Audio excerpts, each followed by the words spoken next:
front.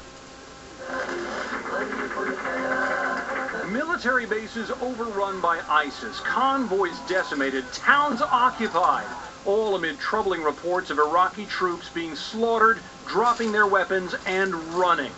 In Washington, even the president is now admitting his team thought the Iraqis were more ready to fight. That's true.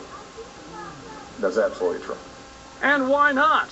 25 billion coalition tax dollars, years of training, and more than 4,400 American lives were spent to dismantle a dictatorship and set up 250,000 troops as the modern Iraqi army amid much hope. And coming closer to the day when they can assume responsibility for defending their own country. But then, as the bulk of U.S. troops withdrew in 2011, many Sunni members of the military felt Prime Minister Nouri al-Maliki, a Shia, was pushing them out of power. Retired Lieutenant Colonel James Reese saw the divisiveness firsthand. The Sunni soldiers are not fighting for Iraq. The military literally is fractured between religious lines. You have Sunni leadership, you have Shia leadership. Again, if we could get rid of that, factor, the religious factor, you've got some very good soldiers. Which brings up another problem.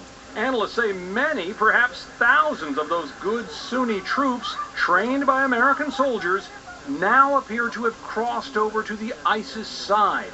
And half of the troops that are left can't be counted on as effective partners, according to the head of the Joint Chiefs of Staff, who is facing hard questions even as talk swirls of more training. You think that these people you're training will only go back to fight against ISIL? Do you really believe that, General? You do not have to deal with it now. The Iraqi army is so desperate for troops, it is offering amnesty to deserters if they'll just rejoin the fight. But if not, what then? The president has been categorical. There will not be American boots on the ground. Is this a promise that can be kept? I don't think so. Most voters do not want that. But right now, American wishes may depend on the Iraqi will to fight. In the end, Aaron, when you think about what you had just a moment ago, that question that Elise Labott asked, can this be done? And we're told it could take years, it could take a lot of training.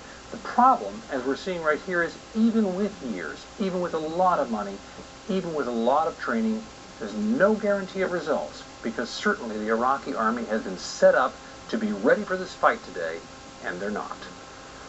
That, of course, is the unfortunate truth. Thank you.